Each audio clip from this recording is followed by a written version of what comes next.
அஸ்ஸலாமு அலைக்கும் வரஹ்மத்துல்லாஹி வபரகாத்துஹு. ஒரு முறை நபி ஸல்லல்லாஹு அலைஹி வஸல்லம் அவங்க ஹதரத் உம்மு சாயிப் ரலியல்லாஹு அவங்க வீட்டுக்கு போகிறாங்க. வீட்டில் உம்மு சாயிப் அவர்கள் கடுமையான காய்ச்சலால் துடிதுடித்து கொண்டிருக்கின்றார்கள். ஸல்லல்லாஹு அலைஹி வஸல்லம் அவங்க வீட்டுக்குள்ளே நுழைஞ்சு உம்மு சாயிப் ரலியல்லாஹு அவங்கள பார்த்து கேட்டாங்க, உம்மு சாயிபே ஏன் இப்படி துடித்து கொண்டிருக்கின்றீர்கள் அப்படின்னு கேட்குறாங்க. ஸல்லல்லாஹு அலைஹி வஸல்லம் அந்த வார்த்தையை கேட்டோடனே பதில் சொன்னாங்க, யா ரசூலல்லாஹ், காய்ச்சலால் கடுமையான சிரமத்திற்கு ஆளாக்கப்பட்டிருக்கின்றேன். ஒருவேளை அல்லாஹ் அதில் பறக்க செஞ்சுட்டான் போல தெரியுது காய்ச்சலில் அப்படின்ற மாதிரி சொன்னாங்க.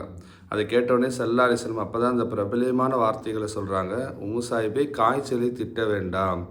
ஒரு நெருப்பின் மூலமாக இரும்பின் துருவை எப்படி நீக்குகின்றதோ அதுபோல் மனிதனுடைய பாவங்களை குற்றங்களை அல்லாஹ் இது போன்ற காய்ச்சல்களின் மூலமாக மன்னிக்கின்றான் என்பதாக ஸல்லல்லாஹு அலைஹி வஸல்லம் அந்த வார்த்தையை சொன்னாங்க.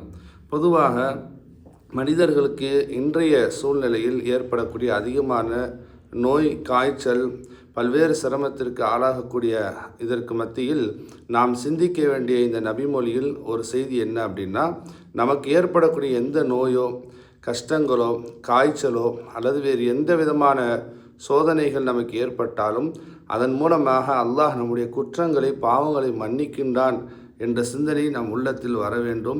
அதைத்தான் ஸல்லல்லாஹு அலைஹி வஸல்லம் அவர்கள் ஹதரத் உம்மு சாயிப் ரலியல்லாஹு அவங்களுக்கு சொல்லி கொடுத்தாங்க. நமக்கு ஏற்படக்கூடிய நோய் நொடிகளின் மூலமாக அல்லாஹ் நமக்கு குற்றங்களை, பாவங்களை மன்னிப்பானாக. அஸ்ஸலாமு அலைக்கும் வரஹ்மத்துல்லாஹி வபரகாத்துஹு.